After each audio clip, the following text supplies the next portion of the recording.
Let's talk about the alternative to Joe Biden that we have coming up in November. And I give you this. Yashir Ali says, Trump just posted this video on his official Instagram. My friends, you have to watch this video. We're going to buy American. We're going to buy America. So trade rules. Buy America has been the law since 1933. Also caps and won't even go into effect until 2025. And by the way, that law was written and the benefit expires in 2025. New electric grids that are able to weather major storms and not prevent the Chihuahua. So for those that are just listening, you have no idea what's going on, but Trump posted this video to his Instagram of Snapchat filters. It is an old State of the Union. I think it's from last year. You can see Kevin McCarthy sitting there, but it's absolutely hilarious. And Trump posted this on his Instagram, and there's like one clip where Joe Biden's head is a Chihuahua, I guess. Is that what that is? An aged Chihuahua? Chihuahua-esque figure. I'm not really sure. Yeah, I don't even know. I don't know if that's a Chihuahua. I think it is. But this is your alternative, and I am for it, and will be supporting this man throughout the year for his re-election.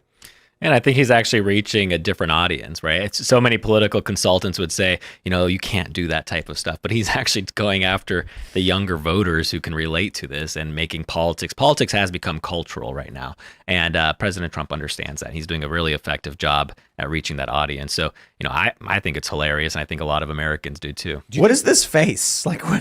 I love it. Kamala's face. Do we know where this video came from? Like, did somebody else share it? Someone else must have made it. The narrative that I have invented for myself based on nothing is that Barron is the one who did this and then sent it to his dad. Because that would be so funny. I was thinking that it felt like Don just is like, Grandpa figured out Snapchat filters. Here we go. And he's like doing 5 in a row. And you're like, all right, I get it. But it's an old video. Yeah. It's from last year. And it could have been someone else's video. Look it up on YouTube and they're just like, look, this is so funny. Do you guys think that the cultural, like you were just saying that politics has become cultural, that it's either that's an emergent thing, it's just part of the flow of nature because of internet, or is it specifically being done on purpose? I'm not sure, but I actually think it's positive in some ways. I mean, so many people are engaging in politics, whether they're on the left or on the right. You're seeing people like AOC who kind of, rose from that type of, populist on the left side of things, and you're seeing that the same on the right. So I see it as good because there needs to be strong debate as long as you're actually allowed to debate. And that's what's scary that we're facing, is that these people are attacking free speech, and the so-called defenders of democracy are destroying our elections. So, culture and politics, I think it's only going to intertwine even more. So you're starting to see celebrities run for politics like never before, and athletes as well. So it's just become a part of daily life. You can't escape it. I mean, everybody talks about President Trump or President Biden, no matter where you go, whether you're even paying somewhat attention to politics. It's unescapable, unlike how it used to be just 15 years ago. Yeah, I think the vision, the ideal for the founders is that it's like part of not everyone's daily life, but that maybe that eventually it will come to the point where it's just a natural part of your life. Like, you make lunch, you involve yourself with your local politics, you make dinner, you spend time with your family, you keep an eye on what's going on, state politically. Right. I think that used to be the case when we were more civically minded as a nation, right? Like right now it feels like it's all about capital P politics that happen on the federal level, that happen because it's an election year.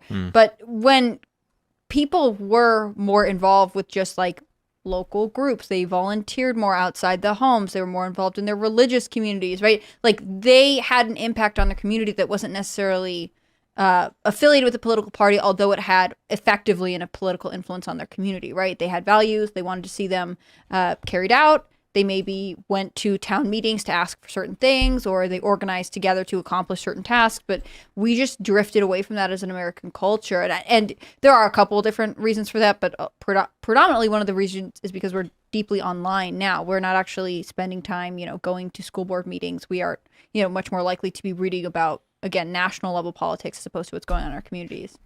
But you lose that human connection, right? But I think you're exactly right. When you talk about church attendance is, record lows, and that's where people could have an impact on their community. But now they're seeing the impact is online and voicing their opinion on social media. So I mean, this is one of the things I don't want to necessarily delve back into the same argument we had before, but when you were talking about like women having different civic responsibilities than men, when more women were at home, they were largely responsible for essentially the volunteer and philanthropic efforts of their communities. I think it's Indiana University has a whole study. I think it's their College of Philanthropy. I can't remember what it's called now, but they've done a couple studies on this where women are typically the one who make the decisions about like how families spend their money charitably, like where they give money to.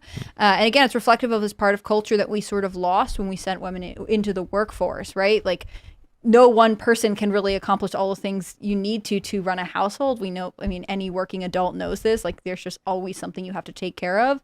And that was one of the reasons why a married family unit with a man and a woman who have different interests, but also different responsibilities works so well. You can have a bigger impact on your community because it doesn't just fall on the shoulders of the individual. You work as a team. And to a certain extent, when we gave up the normality of having women stay at home, we sort of lost that aspect of culture. Yes. Thank you so much for agreeing with me on today of all days, International Women's Day. That's right. And only because it's International Women's Day. Yeah, Tim doesn't agree with me any other time. Well, I'll keep filibustering here until the show's over. No, just kidding. I really think that like this is the most interesting part of culture, which is that the family unit determines so much about who you become as an individual and what happens to your community. And so when we don't have, like, I'm not even kidding. When you're like, hey, women should get the right to vote when they have a baby, I'm like, that doesn't sound half bad. I mean, sort of complicated. What Ian, if you're infertile? that's one of the that's a 20 right there from Ian. And I didn't even roll it. That's the best part. Well, like, it was a passive 20. Last night when Biden was saying, we're going to encourage kids to, or we're going to roll out additional preschool vouchers, essentially. Like we're going to subsidize preschool even further. And we really want to make sure kids can read by the 3rd grade. And Tim and I looked at each other like, 3rd grade? That's late. Like what are we doing here? Yeah, kids should be reading, I think it's like 1st grade. Mm-hmm. Is it average? Yeah. But don't you learn how to read in kindergarten and before that? I think it's changed since COVID. I mean, the education system is totally look, collapsed. I was homeschooled before I started grade school, so I'm pretty sure I could read well before I started. But in he said, kindergarten, we had the letter people. Did you guys ever watch that show? Every day, every week, we would have a different letter person would come in. We'd learn the letters. That was in kindergarten. Well, Biden, when he was talking about show. it, bring it back. They You bring should these make like your blow own up version. dolls of like these the letter J, and it's the Mr. J for J is for jam. We should look up the letter people. It's a great show. I mean, Old school. no, but one of the things Biden said during his speech show was studies show, and I've seen the study before, that kids who are read to at home enter kindergarten speaking, saying a million more letters than what is happening. This is it? Yeah, this is what we got to show on Saturday morning. I don't think so. Right, a jar. And I just happen to have a nice one right Probably. here. Isn't this just Sesame Street, dude? Jar. It sounds like Mr. J. Jumbled junk. Jar. It's a bunch of J words. Jar starts with the same sound that starts jumbled junk. Oh, that sound makes me want to jump for joy. It's a jolly sound, all right. This is why Ian's so messed up, isn't it? By messed up, if you mean. Those all his letters. I mean, what have we brilliant. accomplished? Yeah, man. We wouldn't really watch these shows as much as she would bring out like the J, and it was like a guy, and she would set him down, and then we'd learn all about the letter J for the day, and it was pretty cool. Oh, yeah. And so I must not have known how to read before that if I was learning the letters at the time. What grade was that? Kindergarten. We had every letter capital and lowercase on the top of the room. And I don't know. That's helpful. In order, and you just stare at them all in order. And cursive. I think actually we had Danian. Do you guys know what that is? No. I don't even know what that is, but I learned it. I don't know What that is it? It was a way to write letters. Yeah, it was like a mix between cursive and straight typing. I learned it in California high school as well, or California like high school, in kindergarten there as well. So I don't know. What? Yeah, Danian. it's a real thing. Yeah. Danian. There you go. It's Danian. That's what we learned. Oh. Based on Latin, which was developed Yeah. by Teaching Donald kids fonts. How N. fun. Thurber. I don't even know. I don't understand. Like, aren't these just like the same thing? I'm not really sure, but Yeah, we did this. Oh, I know those Danielian letters. I guess it's how you learn cursive. it's a precursor to cursive. Yeah, it's a Danielian cursive writing. Is that what it is? I don't know. Well, that's fun. It's just printing at an angle almost. Do kids learn cursive today? No. Really? My younger sisters are younger than me, and I know that they're not learning cursive in school. Do they learn how to write?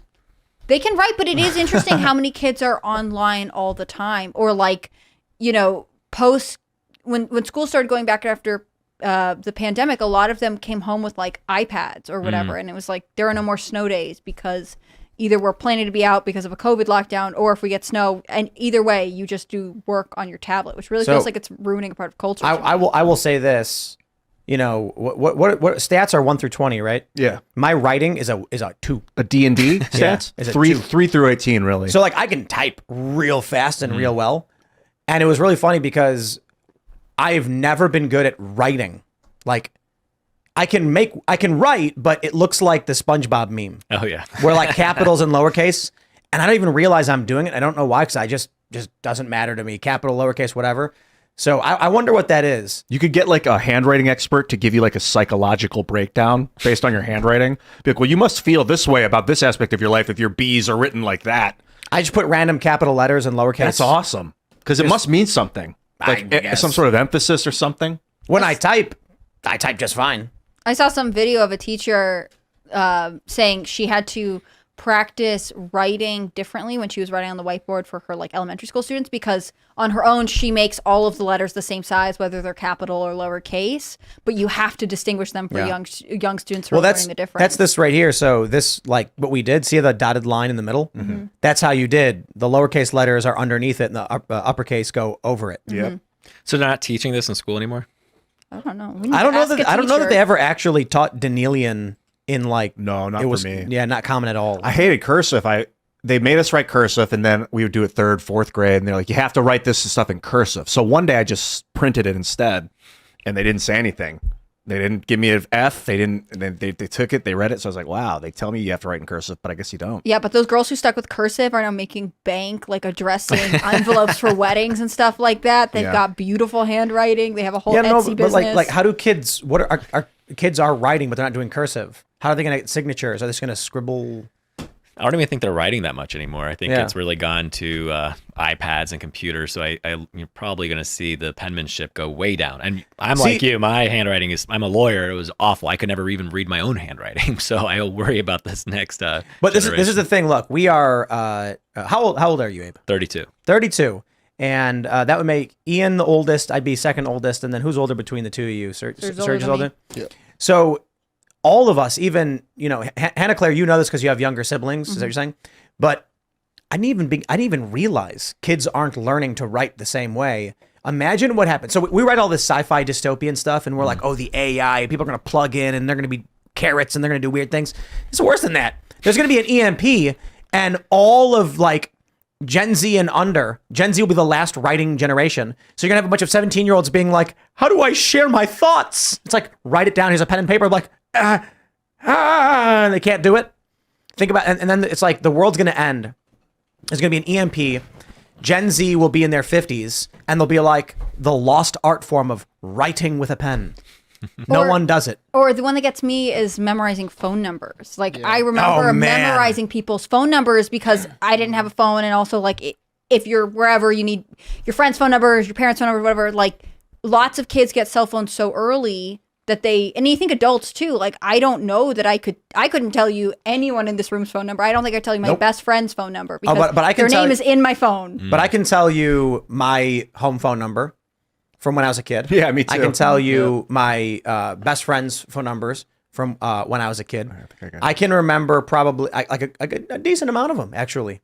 Yeah. Back before man, area codes. Did you guys have area codes the whole time? But we had 312 for a while, and then they introduced 773 when I was real little. Time? We didn't have area codes. We just had 7-digit phone numbers. Well, no, you until nothing that same area 1992. code No. was the number. You the did. area code was given.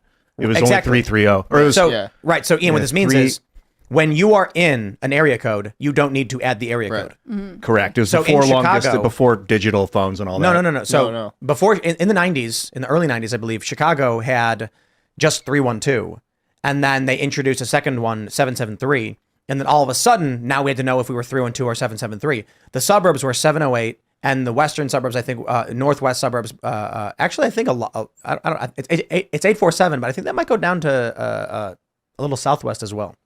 Did you have to dial them in, or was it just given in your? We didn't dial area codes in the beginning. Yes, you did. No, we didn't at our house. We would just dial 923. That means you were in the area code, 1747. Ian. Yeah, or So you'd have if to you dial were- long distance to get out of the If area. your phone number is 773-123-4567, and you're calling someone else in 773, you don't need to put an area code. Correct. when they add an area code splitting you into two different places, you now need the area code for the other But region. now in that same area, if I call the next door neighbor, I have to dial their area code to get to their house because that's just the way phones are now. You have 10 digits instead of 7.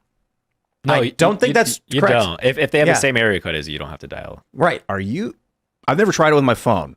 I've got on my cell phone, I've got I'll tell you my area code, 323. It's an LA area code. Are you saying that if I call other people in LA with 323 area codes, I just only need to enter 7 Yes. numbers? Correct, yeah. Really?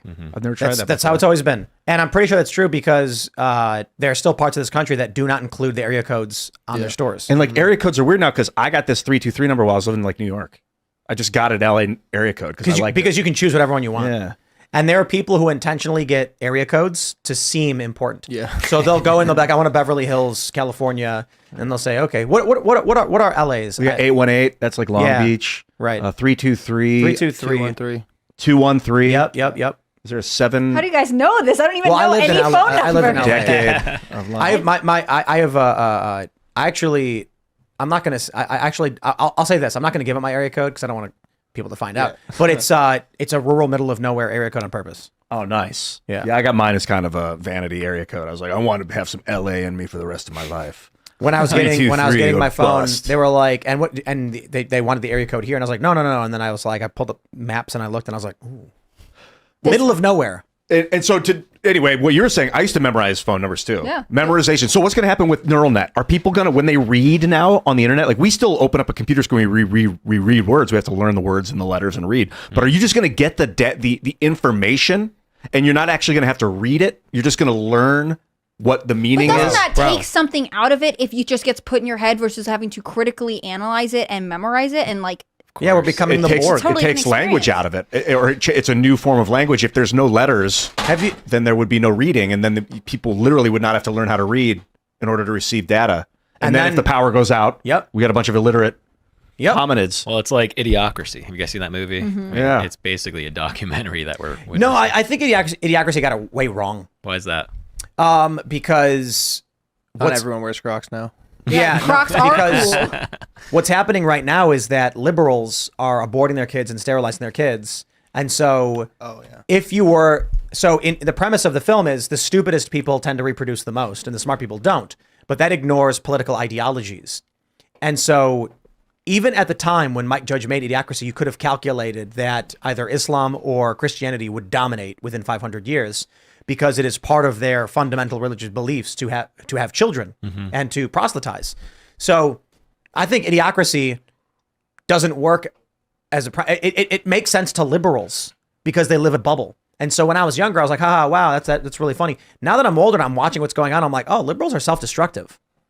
Conservatives have more kids. And this data was out in studies in the 2000s. So you easily could have made a movie where it's called like Christiocracy, and it's a guy who's in the military who gets frozen. When he comes back out, the country is the 1950s all over again.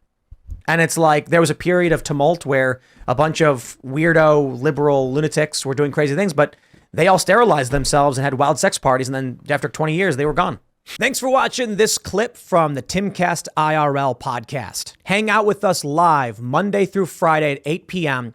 and become a member over at timcast.com for uncensored, members-only shows exclusive. Thanks for hanging out, and we'll see you all next time.